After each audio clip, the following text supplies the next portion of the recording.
Today I have a BS episode for you guys. Let's go.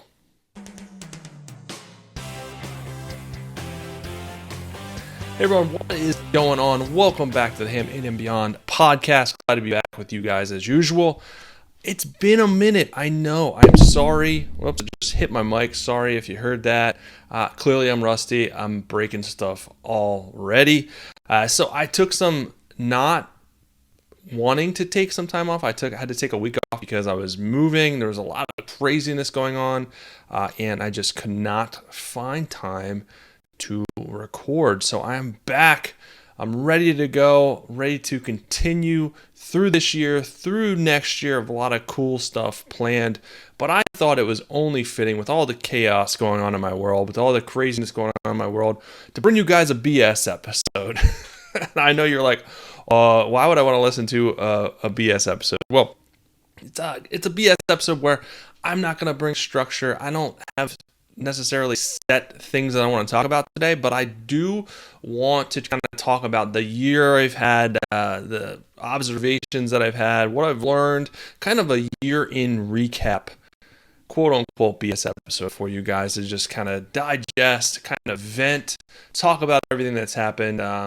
Everything really kind of came to a head last week, and that is why I could not find any time at all to sit down and record, and I probably wouldn't have done a good job anyways because it was just so crazy. I was super stressed out with everything going on with my move and all that stuff. I'm going to dive into all that and more into this episode, just to kind of let you know what has been going on, the craziness, whether you've followed me along on this journey or not. I've talked about it here and there, but not too much because I'd like to stick to the topics that will help you guys, even though this may help you guys because I know we all are humans. We have, crazy things going on in our lives. And I don't often talk about it too much because I want to stick to the plan, stick to things that'll help you guys out, topics that'll help you guys out. But it's also good to know that I am human.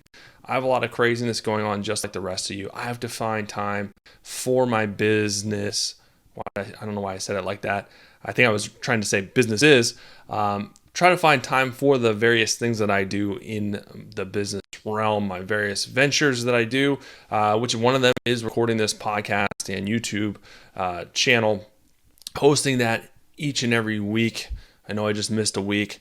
It's the first week that I missed in a very long time because I try not to miss any weeks when it comes to the podcast and bringing you guys content. And it's all about consistency. I teach and I preach that in my Etsy, to my Etsy students, to people that listen, to be consistent in your business. Then that's the one way that you will make progress. So I want to be consistent in this business, in this podcast, along with my Etsy business. And I apologize if you hear my dog snoring. I don't know if the mic is picking that up or not. She's at my feet snoring. She's not doing so good. That is added to the chaos.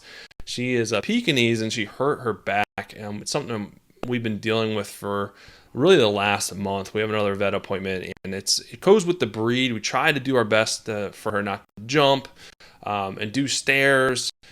It's really hard, and it doesn't take much to as they get older to hurt their back.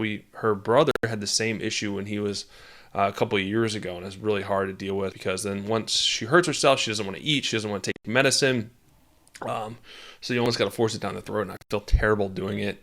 I make my wife do it because I just sometimes you can get it in treats, sometimes you can do it in peanut butter, but if she's really hurting when she needs the medicine the most, that is when it's the most difficult to give it to her because she has no interest in eating, no interest in treats. I can't say that too loud.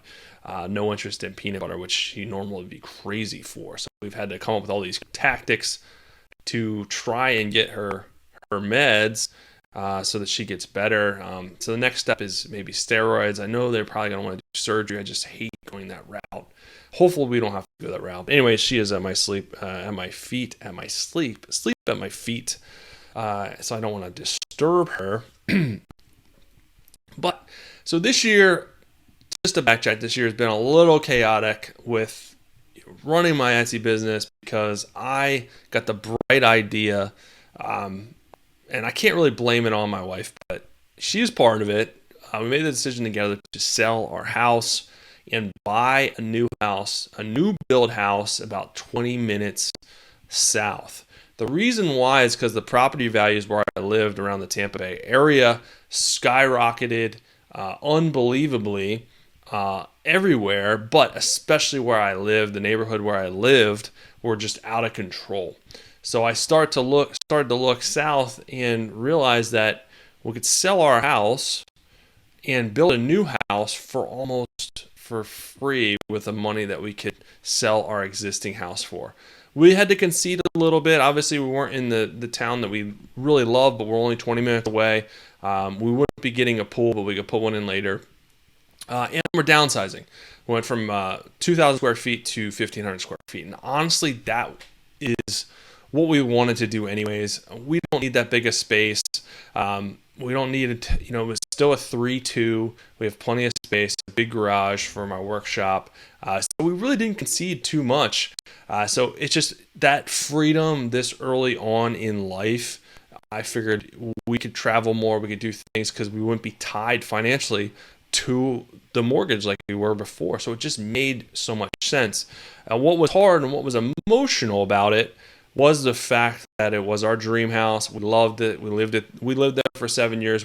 It was a fixer upper, but we just remodeled the bathroom, we remodeled the pool, the kitchen, everything basically that we did in that house. And we loved the house. It was a great house, great town, great community, but financially just made too much sense. And making an unemotional decision, we decided to sell and then do a new build to set us up for freedom down the road, to travel, freedom with my business, so I wasn't having to be super stressed out with if sales took a dip, and things like that happen in business. So I made these decisions early on in my journey. I've talked about them before, and they're not easy decisions to make, but they make sense for the future and unemotionally. When I left corporate America to start to do my Etsy business full time, I sold my car, and I didn't have a car. Obviously, I used my wife's car when I needed it, but I really didn't need a car because I was working from home. Really, the only thing I had to do was go to a post office, and that was a mile down the road. I literally used it for exercise and rode my bike to the post office to deliver packages. But if I absolutely needed the car and she wasn't working, I used her car. So for, I think it was like 7 or 8 months, I didn't have a car because I could afford it, but in my eyes, that $300 car payment, $100 insurance or $150 insurance payment, so $450 plus gas, just say $500. What could I do with that $500?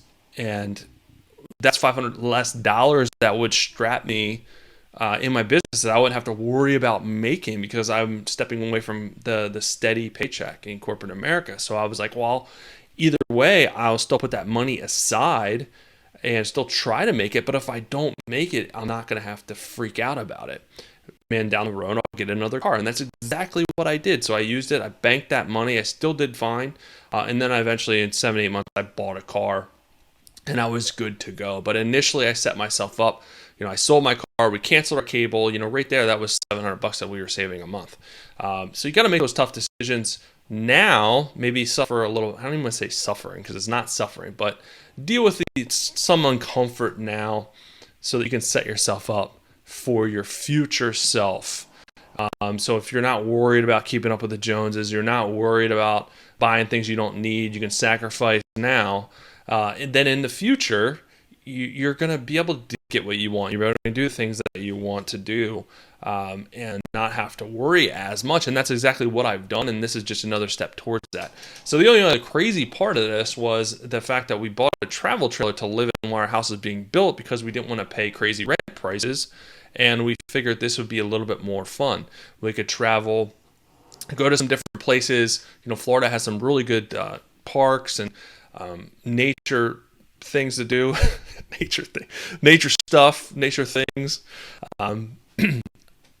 And so we wanted to be able to do that and just figure that that would be a lot more fun to do than just rent a place. Another reason is we sold almost all of our stuff, all our big stuff we sold, all our furniture, because buying a new house, we don't want to cram try to fit our stuff that we bought specifically for one house into the new house that is a different layout. In some ways, it's not as big.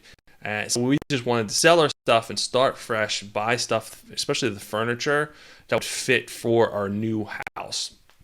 So that's kind of another reason why we went the travel trailer route, the RV route, because we didn't want to have to pay extra to store furniture that we weren't probably going to keep anyways. So we did that, and that was fun. It was a whole new learning experience, pulling a travel trailer without it without it me doing something crazy and running it off the road and losing control and flying off the road. So we took that some places, and that was a lot of fun living in that and meeting people in that community. And then for the last month, we moved into our in-laws' house for that month to get ready to move into the new house because we got our closing date. So we didn't want to pay to rent at an RV park for that month. We figured we saved that, move over with the in-laws. We're going to be there anyway for the holidays. So we did that. We stayed with them. That was fun. I think my mother-in-law cooked. She did our laundry, which was really cool. That was really nice of her. So it was a good time. We got along. We hung out for holidays, and then we moved into our new house. So I had to move everything, grab stuff from the travel trailer, from the in-laws' house, move into this house, move my workshop over. We had to buy a lot of our furniture again, and try to get the house set up as quickly as possible. And I'm the type of person where I want the house set up now so I can enjoy it. So I was working literally for the first week, like 12 hours a day or more on projects around the house, installing different things and changing over light fixtures, installing a closet system, doing this backdrop on my office wall. If you're watching this on YouTube, or I could put different. You can move. What's cool about this is a slat wall, and you can move the shelves around and put different size shelves in there.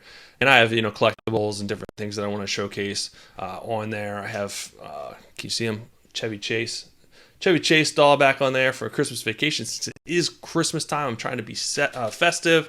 I got Home Alone VHS up there. I do like to collect VHS tapes, so it's kind of one of my hobbies that I like to do. Buy some VHS collectibles that I absolutely don't need, but I like them because I do love pop culture.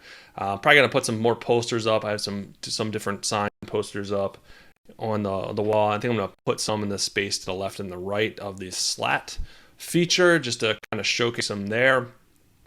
So different things like that I wanted to get done. So that is done. This is the first recording that I'm doing in my new office / studio / workspace / whatever else I do in here. So that's why I wanted to get the wall done. I didn't want there to just be a blank wall. I wanted it to be a nice feature wall where I could do my recordings, and it just looks kind of cool, and it's something that I wasn't really happy with at our old house, and I didn't put a lot of thought into. I think I had just basically a bookshelf behind me. So if you're watching this, you see the different scenery. I'm not in the RV. I did a lot of recordings from the RV. That was a different experience because I had the ACs kicking on. So I had to turn the ACs off, and then it's like 85 degrees outside, and it got hot in there while I'm trying to talk and record, and then I started getting hot. People would be mowing grass, slamming doors, talking, and because RVs aren't insulated great, so not really a great recording space. But I made it work. I did my best to make it work, and that's really kind of what this whole year has been, and that is what really is running a business is about. It's about things are usually not perfect. They almost never are perfect, and it's all about problem solving, finding solutions, and finding the best possible solution for your given scenario. So everyone's lives different. Everyone has a lot going on. Some of it is self-induced chaos, like I did. Some of it is not. Some of it blindsides you. It comes out of nowhere, and you're not ready for it, but you gotta find a way to make things work. And keep trucking forward, not give up. I could have let all this chaos prevent me from, continue to move forward with my Etsy business, continue to move forward with the podcast. continue to move forward with helping other Etsy sellers. But I did, and I found a way to make it work. It wasn't perfect, but it ended up working out just fine. It doesn't have to be perfect, but a lot of times it just has to get done. You just got to do it. You got to put your head down. And one of the things my dad used to say, and he used to always irk me, but it was the old Nike saying, just do it. And when while I was playing sports or I was doing whatever I was doing, usually it came down to sports and there was something that I was struggling with or I felt like I couldn't do. He's like, just do it. And it used to irk me because I'm like, that's so cliche. It's so lame. You see it on the TV and then you're just repeating it back to me. But it's the truth. Just do it. Find a way to do it. Find a solution. We are very, very fortunate in this day and age that there is tons of resources available to us. Tons of resources available to us. You just got to find the resource, the best possible resource for your situation, for your budget, for whatever you're dealing with. There is a solution out there for you. So you got to find a way to make it work. And that's really kind of what this year has taught me. It's what solutions can I find for whatever situation there is. When there's a will, there's a way. You can make it work. Sit down, make a pros and cons list, think through it. Don't make hasty decisions, but make fast decisions. A lot of the decisions that I made this year were pretty fast decisions, but they were well thought out decisions. I spent a lot of time thinking through the progression of events, the chain of events, what needed to happen and when, doing the proper research, and then making the decision and moving forward and not taking forever to make the decision. I'm kind of that way anyways. I'm a do it first, ask for forgiveness later type of person within reason. I'm not talking about crazy stuff. I'm talking about business decisions. I was the same way in corporate America. I would make decisions for my team. I led a team of 150 people, 7 divisions. And a lot of times I didn't ask my boss. I just did it and asked for forgiveness later. And 9 times out of 10, it was the right decision. If it wasn't the right decision, I worked it out, told my boss my thought process. And it worked out, ended up being fine. I do the same thing in my business. I do the same thing in my life. I try to make fast decisions, but not make hasty decisions, because hasty decisions are not thought out decisions. That you don't weigh the pros and cons. So that's kind of what I'm talking about there. And at the end of the day, all this chaos is finally settling down.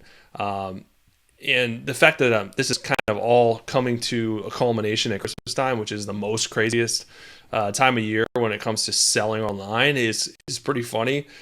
So I am thankful to be finally in my house, settled down, doing recordings from my house again, being able to kind of calm down and settle in for once and feel at home again, so I can focus on my business, but also focusing on the Handmade and Beyond community, the resources that I need to come up with and produce to help you guys move forward in your Etsy businesses, to learn from me, to learn what I've done, learn from my mistakes, because I've had a lot of them.